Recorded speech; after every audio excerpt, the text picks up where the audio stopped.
बिस्मिल्लाहिर्रहमानिर्रहीम। बच्चा पार्टी सलाम मोहब्बत बरा खैरियत से हो गए। टेस्ट नंबर 4 केमिकल इक्विलिब्रियम और रिएक्शन काइनेटिक्स को आपके साथ करना चाह रहा हूं डिस्कस। इस यूनिट में आप लोगों को याद रख लेना है कि तकरीबन 3 से 4 क्वेश्चन होंगे। इक्विलिब्रियम से 2 सवाल आने, काइनेटिक्स से 1 भी हो सकता है और 2 भी हो सकते हैं। अब इसमें ज्यादातर जो आपको सवाल आ सकता है वो ली शटलर प्रिंसिपल का सवाल है। अभी हम टेस्ट आपने अटेम्प्ट किया होगा, डिस्कस करते हैं। और रिएक्शन काइनेटिक्स से ऑर्डर ऑफ रिएक्शन का सवाल ज्यादातर मैंने देखा है आते हुए। अब आओ जरा आप लोगों को इसके पहले सवाल की तरफ लेकर के चलो।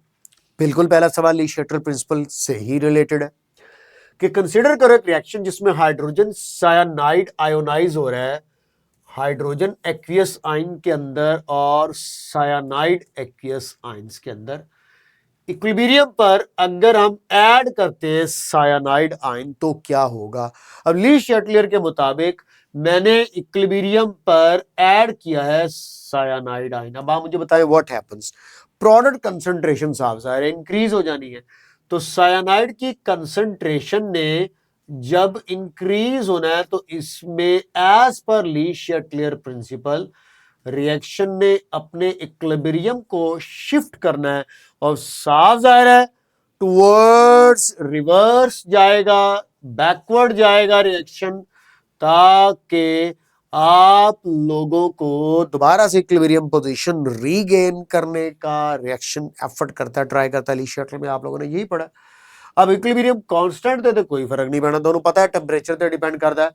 डिक्रीज हाइड्रोजन सायानाइड एक्वियस ना जी ना, जब रिएक्शन ने रिवर्स आना है तो हाइड्रोजन सायानाइड की कंसंट्रेशन ने इंक्रीज हो जाना। हाँ, H प्लस आयन की कंसंट्रेशन डिक्रीज होगी क्योंकि cyanide ion will react with hydrogen ion and reaction will go reverse. So definitely हम चार्ली ऑप्शन सेलेक्ट करेंगे, decrease of H plus ion. और साफ जाहिर है यहाँ डिक्रीज की बजाय इंक्रीज होता तो फिर हम बीटा ऑप्शन के बारे में भी सोच सकते थे। उम्मीद है ये सवाल तुम लोगों का ठीक हुआ होगा। इतना मुश्किल सवाल नहीं है। जिसने ली शटल प्रिंसिपल पढ़ा डिटेल में उसने ये चीज पढ़ी होगी। Which will change the value of the equilibrium constant for a reaction between hydrogen gas and iodine gas.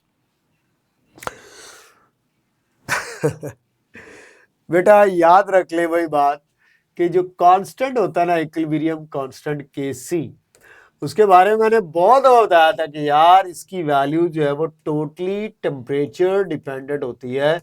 सिर्फ टेम्परेचर ही इसकी वैल्यू को चेंज कर सकता है और कोई इसकी वैल्यू को चेंज नहीं कर सकता। तो दैट्स व्हाई क्वेश्चन नंबर 2 का आंसर आप लोग डेल्टा लगाएंगे। एडिशन ऑफ सॉल्वेंट वॉल्वेंट ये वो बेटा ये कंसंट्रेशन इक्विलिब्रियम पोजीशन को तो इफेक्ट कर सकते हैं ये, लेकिन इक्विलिब्रियम कांस्टेंट को इफेक्ट नहीं कर सकते। अब एक रिएक्शन है A plus B goes to C, equilibrium constant के यूनिट्स पूछे गए थे। कितना आसान सा सवाल है यार, मैंने बच्चों को बताया हुआ है कि आप यहाँ पर सिंपली एक बात याद रख ले, शॉर्टकट है कंसंट्रेशन की पावर डेल्टा एन, यानी कि मोल पर DM क्यूब की पावर डेल्टा एन लिखनी है। और डेल्टा एन क्या आपको पता ही है कि प्रोडक्ट के मोल्स माइनस रिएक्टेंट के मोल्स। अब प्रोडक्ट के मोल 1 है यहाँ पर आप देख सकते हो और रिएक्टेंट के मोल 2 हैं, तो 1 में से 2 निकाल करके आया -1। तो बेटा यहाँ पर आप लोगों ने सिंपली -1 लिख देना है और ये आसान सा सवाल आप लोगों के सामने सॉल्व हो करके आंसर आपको देगा अल्फा। अब कंफ्यूज मत होइएगा कि सर ये तो प्लस होना चाहिए। बेटा देखो DM क्यूब मैंने पहले लिख दिया कंफ्यूज करने के लिए और मोल पर बाद में लिख दी है। समझ आ गई बात की। बाकी ऑप्शंस भी आप लोगों के सामने मौजूद है, आप इसको देख सकते हैं। तो दिस इज द स्टोरी जो कि आप लोगों को सिखाई। अब बच्चा क्या देख रहा था मैं बताता हूं। बच्चा देख रहा था ये, अब ये मैं चालाकी और भी तो लगा सकता था। मैं अल्फा ऑप्शन में वो दिया ना, तो हो सकता मैं डेल्टा ऑप्शन में जो है वो ये ऑप्शन कर देता कि मोल या चार्ली ऑप्शन कर देता हूं, चार्ली ऑप्शन में ये कर देता मैं मोल -1 कर देता। लेट्स सपोज बीटा ऑप्शन है आपके पास मोल -1 dm³ +3। अब आप खुद फैसला करें। यहां पर है बोथ ए एंड बी। अब देखो सवाल को मैंने आपके सामने थोड़ा सा मैनिपुलेट किया, यही वो गलती है जो तुम लोगों से होनी। बच्चा जल्दबाजी में लगा देगा बीटा ऑप्शन की, यही ठीक बन रही है, लेकिन वो अल्फा ऑप्शन को देखो तो हो सकता है ये अल्फा ऑप्शन चार्ली और बीटा दोनों आपको बना के दे दो। तो बेटा ये आगे पीछे करके थोड़ा बहुत घुमा के आंखों के डेले शेले तो देख लेना कि क्या हो रहा है और क्या नहीं हो रहा। अब समझ आ गई होगी यकीनी तौर पर आपको कि मैं समझाना क्या चाह रहा था। चीजें बड़ी आसान होती, बस कहते हैं कि आंख हो जल पहाड़ हो जल। केसी और केपी को सेम करने के लिए आपको पता है relationship KP is equal to KC into R T की power delta N. Delta N zero करना पड़ता है, यानी कि रिएक्टेंट्स और प्रोडक्ट के मोल्स जीरो करना पड़ता है। आप कहेंगे सर यहाँ पे अब इक्वेशन तो कोई दी नहीं हुई थी। बेटा जरूरी तो नहीं है इक्वेशन दी हो, ये मशहूर इक्वेशंस हैं, एट लीस्ट इनका तो आपको पता होना चाहिए। ये इक्वेशन तो हर वक्त आपके माइंड में रहनी चाहिए कि किस तरह से आपने एट लीस्ट ये चंद एक इक्वेशन जो है वो याद रख लेनी होती हैं। ये जी मैंने चंद सेकंड्स लगाकर इक्वेशंस आपके सामने लिख दी। अब ये आंसर इसका साफ ज़ाहिर है चार्ली ही था, क्योंकि इस वाहिद केस के अंदर आपको डेल्टा एन यानी कि रिएक्टेंट्स और प्रोडक्ट के मोल्स बराबर मिल रहे हैं। डन करें। What happens if the pressure is applied to the equilibrium of ice and water? आय हाय हाय हाय हाय हाय। ये मैंने लेक्चर के दौरान आपको क्वेश्चन करवाया है, और जिसने ये सवाल नहीं समझा या लेक्चर अटेंड नहीं किया उसने ये सवाल गलत किया होगा, क्योंकि उसके ज़हन में पता क्या चल रहा होगा कि आइस सॉलिड है और वाटर लिक्विड है, और सॉलिड्स और लिक्विड्स पर प्रेशर का कोई सिग्निफिकेंट इफेक्ट नहीं होता। ली शटल प्रिंसिपल में पढ़ा है। और दूसरे नंबर पर जब डेल्टा एन जीरो हो तब भी इफेक्ट नहीं होता। तो बेटा उस बेस पर सवाल होगा नो चेंज, आंसर लगाया होगा। बस यही गलती बच्चे करते हैं, और मैंने ये बच्चों को बताया था कि जब यहाँ पर आप प्रेशर को इंक्रीज करते हैं तो एक हीट प्रोड्यूस होती है जिसको कहते हैं हीट ऑफ कंप्रेशन। तो ये जो हीट ऑफ कंप्रेशन है बच्चों, ये हीट आइस को मेल्ट करेगी और वाटर में कन्वर्ट कर देगी। ये मैंने लेक्चर के दौरान बताया था, और more amount of the water will formed आपको देखने को मिलेगी। ना देखो और ना देखो लेक्चर, ना देखो लेक्चर, नहीं देखोगे तो बस यही कुछ ही होगा। Which of the following statements is correct? इस तरह के सवाल आप लोगों के बहुत आसान होते हैं। Ionic product greater than KSP solution is unsaturated. Ionic product less than KSP solution is unsaturated. Ionic product is equal to KSP solution is supersaturated. KSP is used for the solutions with molar concentration greater than 0.1। नहीं जी, less than 0.1। ये option भी गलत है, ये भी गलत है, और ये भी गलत है। तो मैं बताया था ना कि जो KSP होती है ये बेसिकली डाइल्यूट सॉल्यूशंस के लिए होती है टर्म, एक तो ये याद रख लीजिएगा। दूसरे नंबर पर जब भी KSP आयोनिक कंसंट्रेशन के बराबर होती है तो उस वक्त ये इशारा होता है एक सैचुरेटेड सॉल्यूशन की तरफ कि मैक्सिमम आयन बन चुके हैं एट 25 डिग्री सेल्सियस। अब अगर आयनिक कंसंट्रेशन KSP से ज्यादा हो जाती तो इसका मतलब है ये सैचुरेटेड से ऊपर जाएगा, याद रख लीजिएगा, सुपर सैचुरेटेड। और अगर ये आयनिक कंसंट्रेशन लेस आयंस बने हुए एज कंपेयर टू KSP तो ये सैचुरेटेड से नीचे आएगा, यानी कि अनसैचुरेटेड होगा। तो बस आपने ये अब याद रख लेना है कि अगर KSP आयोनिक कंसंट्रेशन से ज्यादा है तो ये अनसैचुरेटेड में चला जाएगा, लेस आयंस। और अगर हम लोग ये कहें कि KSP से ज्यादा होगी या आयोनिक कंसंट्रेशन, ये मैंने लेक्चर में बताया है, तो ये फिर सुपर सैचुरेटेड सोल्यूशन के अंदर इंक्लूड होता है। तो बस आप लोगों ने सिंपल से वे में इसको याद रख लेना और मुझे उम्मीद है कि आप आइंदा कभी गलती नहीं करेंगे। सॉल्युबिलिटी प्रोडक्ट PbF2 का दिया हुआ है 25 डिग्री सेल्सियस पर 4 × 10⁻⁹ molar concentration of the lead ions पूछी गई है। मौत पड़ जाती है तुम लोगों को जैसे ही न्यूमेरिकल देखने को मिलता है। इतना आसान सवाल बेटे, इससे आसान सवाल नहीं हो सकता। आओ जरा तुम्हें दिखाऊं, ये देखो PbF2 को तुम लोग जरा आयोनाइज करवाओ Pb+2 और साथ में 2F-1 आयन बने। इसकी सॉल्युबिलिटी अगर S है तो इसकी सॉल्युबिलिटी क्या होगी, 2S होगी। तो अब आप इसके KSP एक्सप्रेशन में ये पुट करके देखें, आपसे मोलर कंसंट्रेशन यानी कि S की वैल्यू पूछी गई होगी। तो बच्चा party KSP will be equal to Pb+2 ions और साथ में फ्लोराइड आयंस का स्क्वायर। तो ये है S और ये है 2S का स्क्वायर। तो ये मेरे पास बन गया 4S³ और अब KSP की वैल्यू है 4 × 10⁻⁹।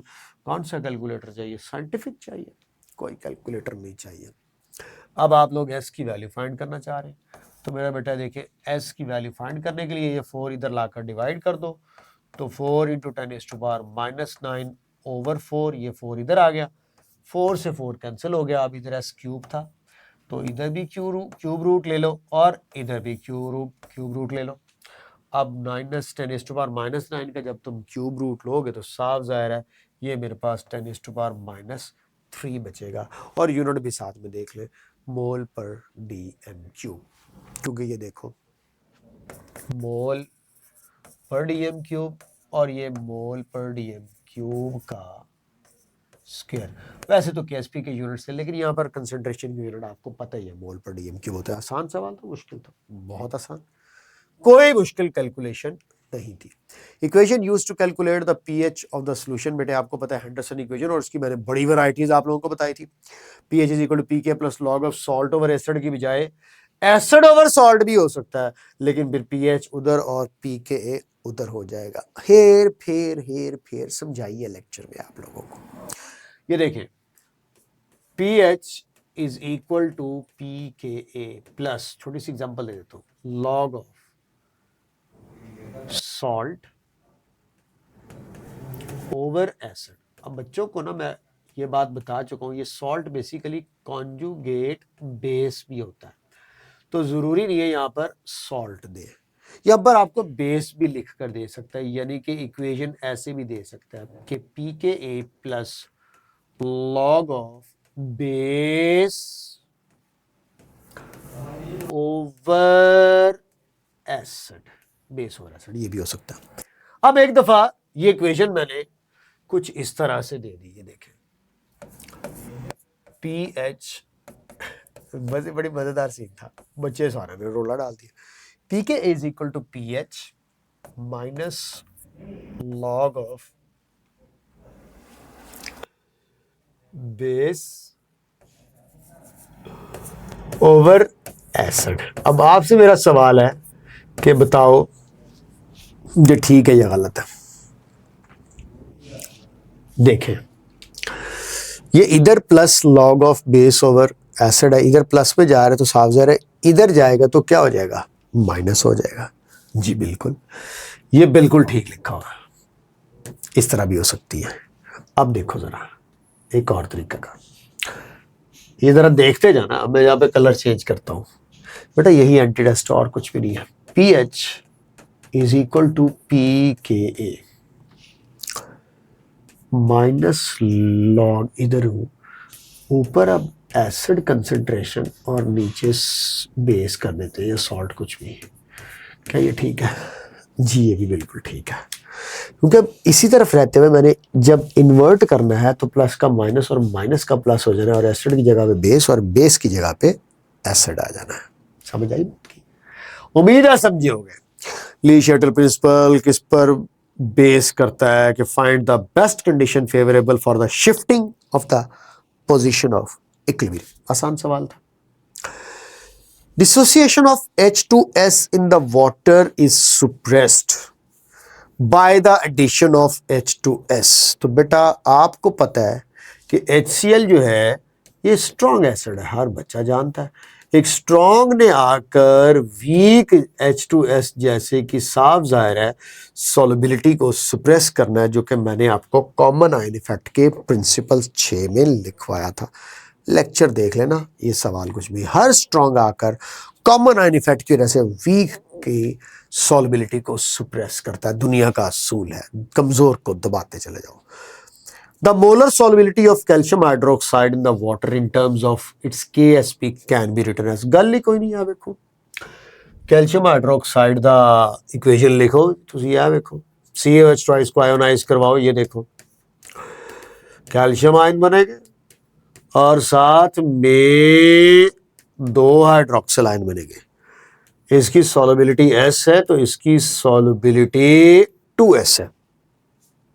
अब आपने KSP एक्सप्रेशन लिखना है तो साफ जाहिर है KSP will B calcium ion concentration. मैंने बड़े मुख्तलिफ किस्म के examples A B X Y देकर ना तुम लोगों को सिखाया, ये पेपर लेक्चर देख लेना एक दफ़ा। अब ये रहा S और ये फिर से रहा 2S, उसका स्केयर जो अभी हम लोगों ने थोड़ी देर पहले न्यूमेरिकल भी किया, सेम वही सिनेरियो बनेगा। 4S³ is the KSP। तो ये आप लोगों के सामने मौजूद है इस वक्त सॉल्युबिलिटी। अब यहाँ से साफ ज़ाहिर है सॉल्युबिलिटी फाइंड करनी है, तो ये देखो solubility will be equal to KSP को डिवाइड करोगे 4 से और ले लोगे इसका क्यूब रूट, ये आपके साथ। ठीक है बेटा, आगे चलते हैं। Prepare a buffer with pH close to 9। अब देखो आप लोग क्लोज टू 9 pH की तरफ जाना चाहते हैं, बेसिक मीडियम में जाना चाहते हैं जी, बिल्कुल। तो ये देखो एसिडिक वाली ऑप्शंस को निकालते चले जाए, एक ये बेसिक ऑप्शन बची और एक ये। अब आप लोग देखें कि इसके अंदर आपको फिर से एसिड नजर आ रहा है, तो हमने 7 से ऊपर टॉप के एक बेसिक रेंज में जाना है। तो बेसिक बफर के लिए आप एक वीक बेस और उसका सॉल्ट सिलेक्ट करोगे, तो अमोनियम हाइड्रोक्साइड और उसका सॉल्ट अमोनियम क्लोराइड में भी the correct option. 1 mole N2O4 को डिकम्पोज किया गया, इक्वेशन आपके सामने है। एक DM³ कंटेनर के अंदर इक्विलिब्रियम पर X moles of N2O4 dissociate हुए, तो Kc की वैल्यू आपसे पूछनी। बेटा ये मैंने आपको डिराइव करने का तरीका सिखाया, कोई मुश्किल काम नहीं।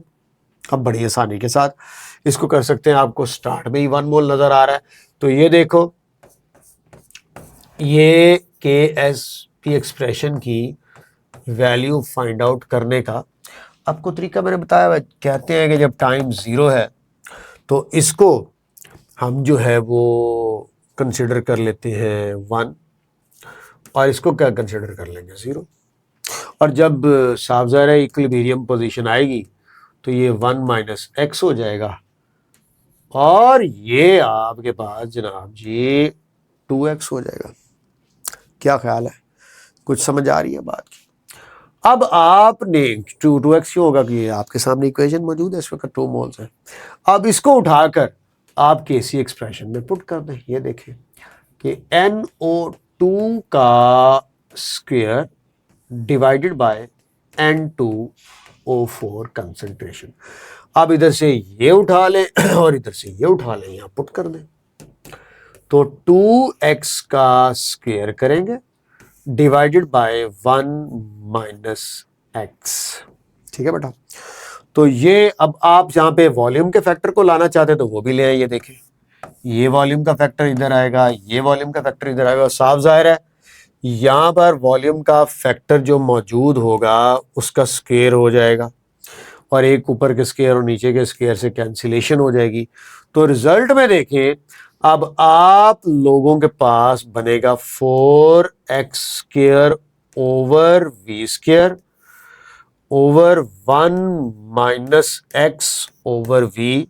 अब ये देखें ये स्क्वायर है और ये v कैंसिल हो गया, ऊपर डिनोमिनेटर से नीचे डिनोमिनेटर में ले आए इसको, तो 4x² over 1 minus X into V. ये मैंने आपको लेक्चर में भी तरीका सिखाया बड़ी आसानी के साथ सॉल्व करने का, और यहाँ पर दोबारा से आपके सामने कैलकुलेट करना सिखा दिया कि टाइम 0 पर इसका इनिशियल 1 मोल दिया हुआ था तो मैंने 1 लिया और इसको 0 किया। इक्विलिब्रियम पर जाकर साहब इक्विलिब्रियम कंसंट्रेशन लिखेंगे, इनको उठाएंगे, इक्विलिब्रियम एक्सप्रेशन में पुट करेंगे, आंसर आप लोगों की आंखों के सामने। What are the units of the rate constant for the first order reaction? बहुत आसान तरीका बताया हुआ तुम लोग के रेट कांस्टेंट के अगर आप रेट ला लिखोगे फर्स्ट ऑर्डर के लिए तो वो ये आएगी आपके पास। अब साफ जाहिर है यहां पर यूनिट 1 है तो आपसे यूनिट ऑफ रेट कांस्टेंट के पूछ रहा है तो आप सिंपली लिखेंगे रेट ओवर ए कंसंट्रेशन। अब रेट की यूनिट आप लोगों ने पढ़े हैं कि मोल पर डीएम क्यूब पर सेकंड, और नीचे आ जाएगा मोल पर डीएम क्यूब, कैंसिल होगा, सिंपली पर सेकंड यूनिट बने, आंसर आपके सामने। The rate of decay of radio active isotope decreases कर रहा है 200 CPM यानी कि क्यूरी पर मिनट टू 25 और after 24 hours what is the half life। अब देखें कि 24 घंटों में 200 से 25 जा रहा है। अब आपको यहां पे हाफ लाइफ पता चलानी है। फॉर्मूला यार आप लोगों को मैंने बताया हुआ है कि total time is equal to है half life time multiply by number of half life, multiply by number of half life. अब आपसे उसने पूछा क्या कि भाई हाफ लाइफ टाइम बताओ, तो तुम लोग क्या करोगे, हाफ लाइफ टाइम पता चलाने के लिए टोटल टाइम जो है इसके साथ डिवाइड कर दो नंबर ऑफ हाफ लाइफ। किससे आसान और मैं नहीं कर सकता। अब हाफ लाइफ टाइम तो मुझे पता है टोटल 24 आवर्स है, नंबर ऑफ हाफ लाइफ मैंने देखनी है तो आओ 200 से 25 पर जाते हैं। तो बेटा देखें फर्स्ट हाफ लाइफ गुजरी तो 200 रह जाएगा फर्स्ट के बाद, उसके बाद सेकंड हाफ लाइफ गुजरती है तो ये 50 रह जाएगा, थर्ड हाफ लाइफ गुजरती है तो ये 25 रह जाएगा। इसका मतलब है 1, 2 and 3। How many total half life spended 3। तो 24 को जब मैं 3 से डिवाइड करूंगा तो ये 8 आवर्स आ जाएंगे। आंसर क्या बनेगा डेल्टा। समझ आया। बस ये फॉर्मूला है जो आप लोगों ने याद रख लेना है कि total time is equal to half life time multiply by number of the half life. Which of the following statement is true. In the beginning instantaneous rate is smaller than 90। शुरू में इंस्टेंटेनियस ज्यादा होता है, at the end instantaneous rate is greater. फिर गलत बात है। In the beginning average rate is smaller than, क्योंकि शुरू में रिएक्शन फास्ट होता है, इंस्टेंटेनियस ज्यादा है, एवरेज कम होता है। ये बात लेक्चर में बताई है। During a reaction there is a volume change. तो रेट ऑफ द रिएक्शन जो है उसके लिए आप लोग यूज करते हो डायलेक्ट्रोमेट्रिक मेथड। बहुत दफा पेपर में आ चुका है। जहां पे ऑप्टिकल रोटेशन मेथड यूज हो रहा है वहां पर प्लेन पोलराइज्ड लाइट की रोटेशन की बात हो रही है। स्पेक्ट्रोमेट्री और कंडक्टोमेट्री कंडक्शन ऑफ आयंस के हवाले से लेक्चर देख लेना, उसमें ये सब कुछ मैंने बताया। For a chemical reaction to takes place what condition should be fulfilled, याद रख लीजिएगा। प्रॉपर ओरिएंटेशंस भी होनी चाहिए मॉलिक्यूल्स की। Molecules should have an activation energy ताकि वो प्रोडक्ट में कन्वर्ट हो सके, और इफेक्टिव कोलिजन तो मस्ट ही मस्ट है। ये सारी कंडीशंस फुलफिल होनी चाहिए रिएक्शंस में, क्योंकि केमिकल रिएक्शन में रिएक्टेंट्स ने प्रोडक्ट्स में कन्वर्ट होना होता है। ये सारी चीजें फुलफिल होना जरूरी है। Half life period of the third order reaction को रिलेट किया। बड़े ये सीधी सीधी वैल्यूज है, वो टेबल पढ़ा हुआ है तुम लोगों ने कि directly proportional, independent, inversely proportional और स्क्वायर के इनवर्सली प्रोपोर्शनल, 4 ऑप्शन है। वो टेबल मैंने लेक्चर में भी दिया है, आपको पता भी है इसका। With an increase in the 10 degree Celsius, आपको पता है अप्रोक्सीमेटली जो रेट ऑफ द रिएक्शन है वो डबल हो जाता है। अब इसकी वजह क्या है? Decrease in the activation energy, increase in the activation energy. Activation energy तो कुछ नहीं होता।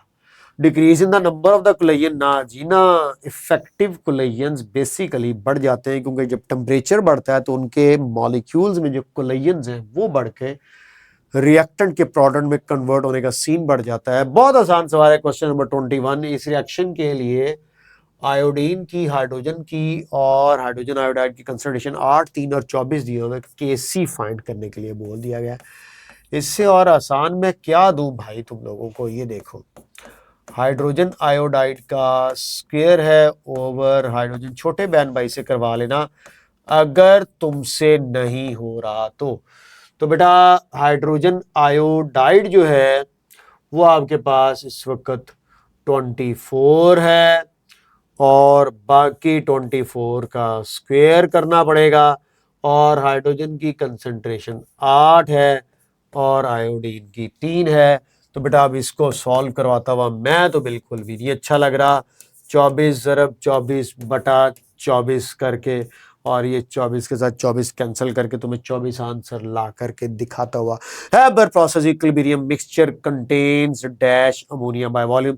बुक की वैल्यू है बेटा 35% इक्विलिब्रियम मिक्सचर में उसकी यील्ड वैल्यू है। कैटलिस्ट हैबर प्रोसेस के अंदर जो यूज होता है एल्यूमिना है, मैग्नीशिया है और सिलिका, और साथ में आयरन जो है वो बेसिक कैटलिस्ट है और मैग्नीशिया, एल्यूमिना, सिलिका इसके प्रोमोटर्स हैं।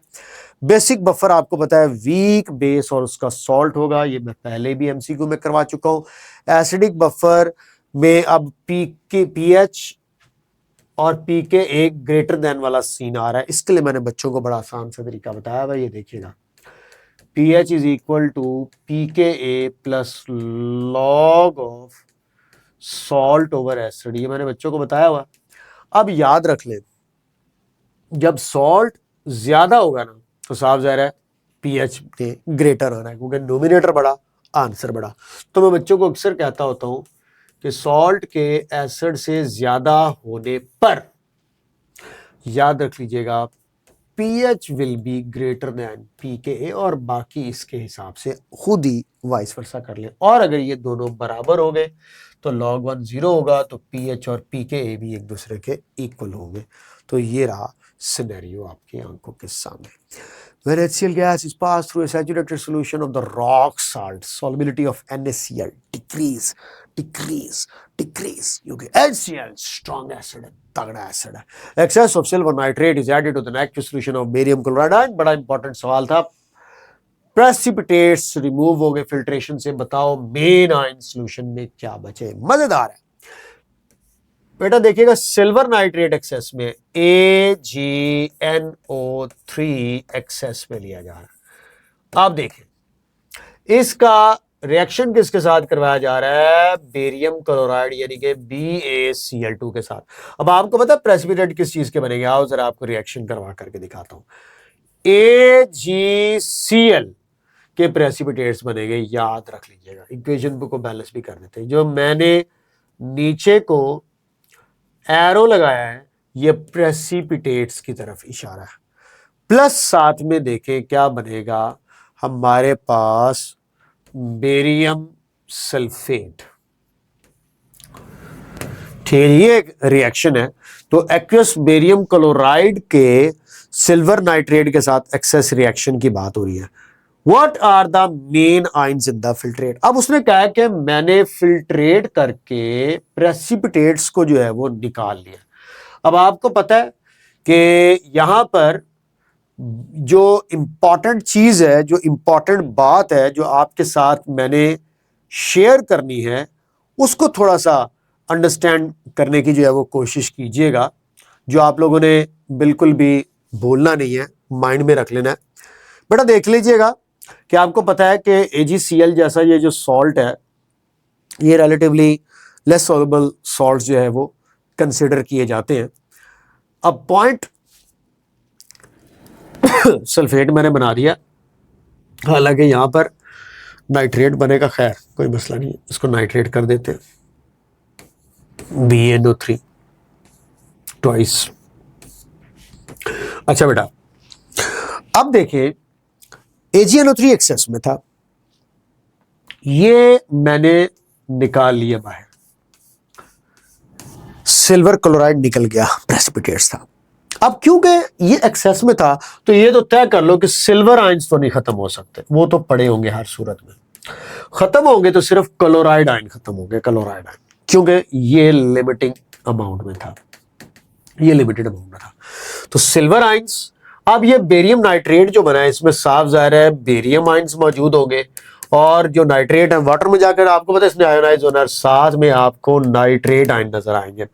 तो बेटा असूली तौर पर तो आप में से कुछ बच्चों ने ये कहा होगा कि सर जी बेरियम और नाइट्रेट बाकी बच रहे हैं क्योंकि सिल्वर क्लोराइड के प्रेसिपिटेट्स तो निकाल दिए जो ज्यादा अकलमंद हो गए। तो बेटा सिल्वर नाइट्रेट क्योंकि एक्सेस में था तो सिल्वर आयंस खत्म नहीं हो सकते। ये एक्सरसाइज जो पुराने वाली बुक थी ना फर्स्ट ईयर की उसकी एक्सरसाइज का भी एमसीक्यू है। तो ये 3 आयंस बचे होंगे सोल्यूशन में, तो दैट्स व्हाई आंसर इसका बीटा बनेगा। समझ आइए बात की? तो मैं दोबारा समझा देता हूं। सिल्वर नाइट्रेट एक्सेस में था, बेरियम क्लोराइड लिमिटेड था। सिल्वर क्लोराइड बना, प्रेसिपिटेट्स को निकाला, पीछे बेरियम और नाइट्रेट आयन बने और बचे और कुछ सिल्वर आयंस भी बचे होंगे। तो ये सिनेरियो आ गया। आयोनाइजेशन KClO3 की सुप्रेस करवानी है तो इससे कोई ज्यादा सॉल्युबल सॉल्ट लाओ और उसको ऐड करो, सॉल्युबिलिटी सप्रेस हो जाएगी। अब देखिए ये एक लार्ज साइज A9 का सॉल्ट था तो हम छोटे साइज के A9 वाला कोई भी सॉल्ट लाइक KCl ले आए, शर्त ये कि उसमें कॉमन आयन होना चाहिए।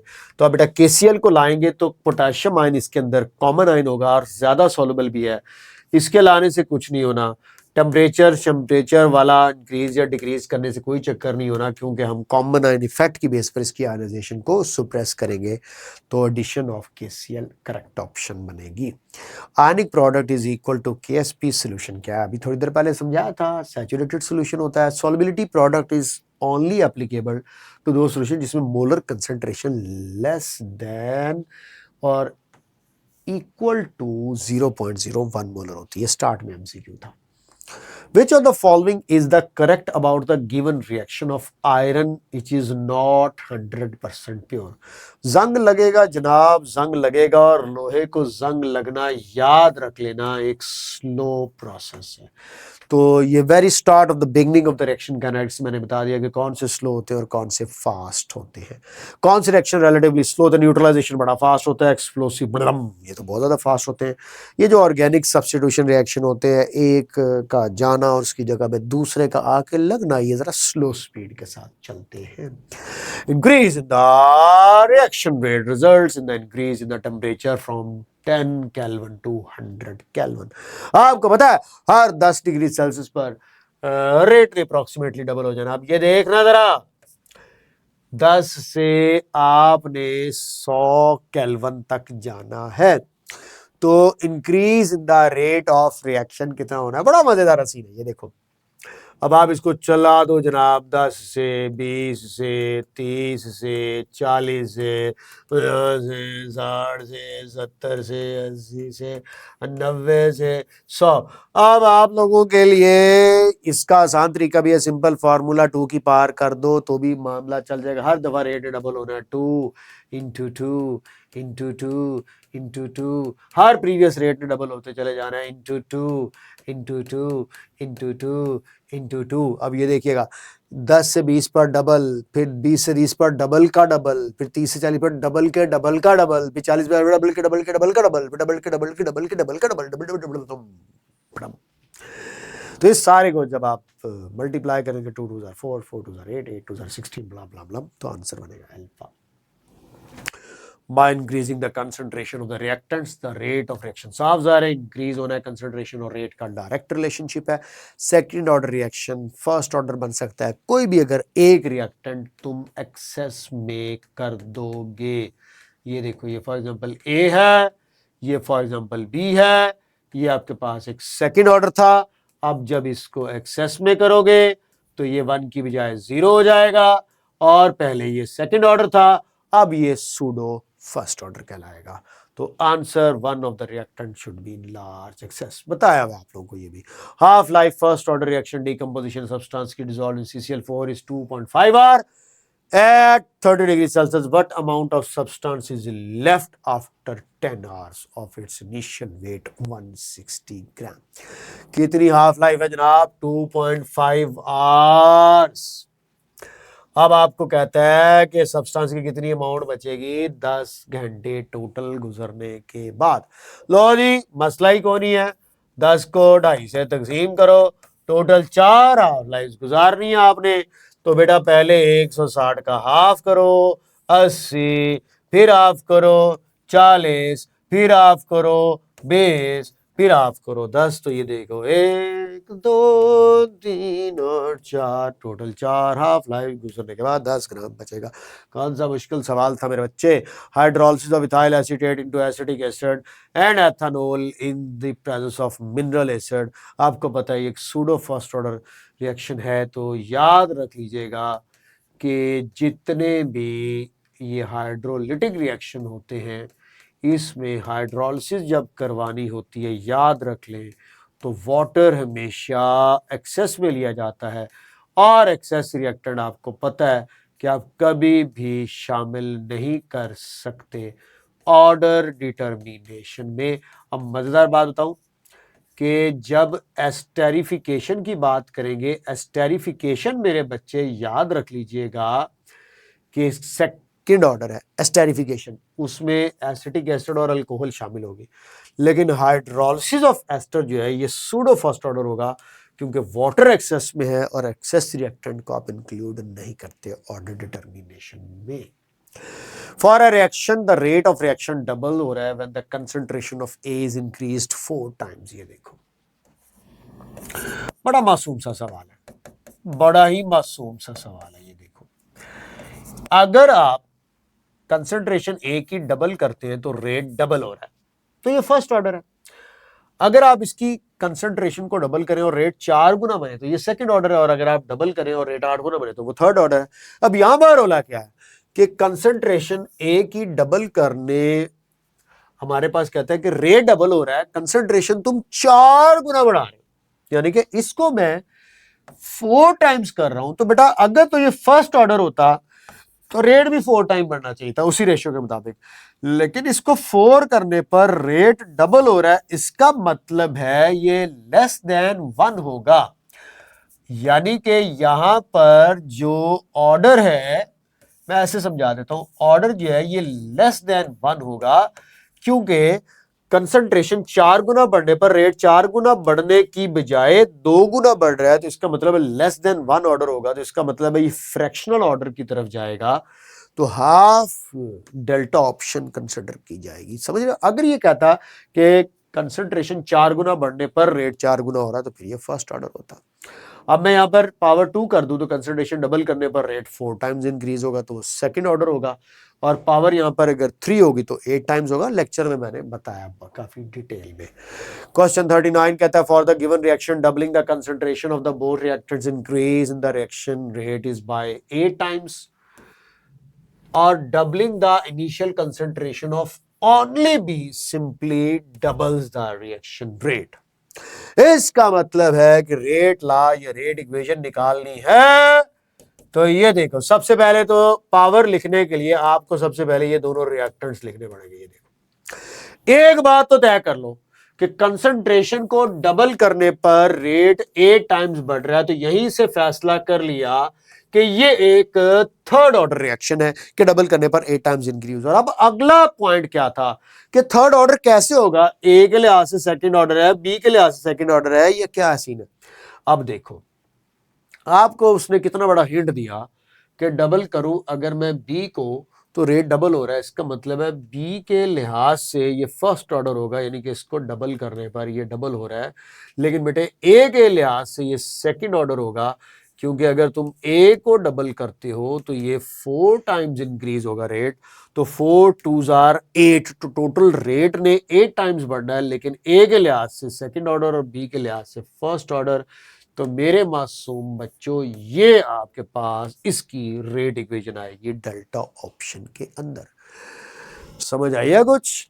तो बड़ा ये मैंने बड़ी तसल्ली से आपको रिएक्शन का काइनेटिक्स में समझाया है, तो आपने बराए मेहरबानी इसको समझना। लास्ट क्वेश्चन है half life period for zero order reaction. बेटा ये वो एक टेबल है जो मैंने बताया है तुम लोगों को लेक्चर के दौरान। तो ये थी डिस्कशन केमिकल। बेटा देखें आइडिया दिया, सवाल को सोचना किस तरह से है, समझना किस तरह से है, अंडरस्टैंड किस तरह से करना है, यही वो चीज है जो बेसिक आपको बताना चाह रहा था, समझाना चाह रहा था, जिसकी बेस पर सारे का सारा फैसला होना है।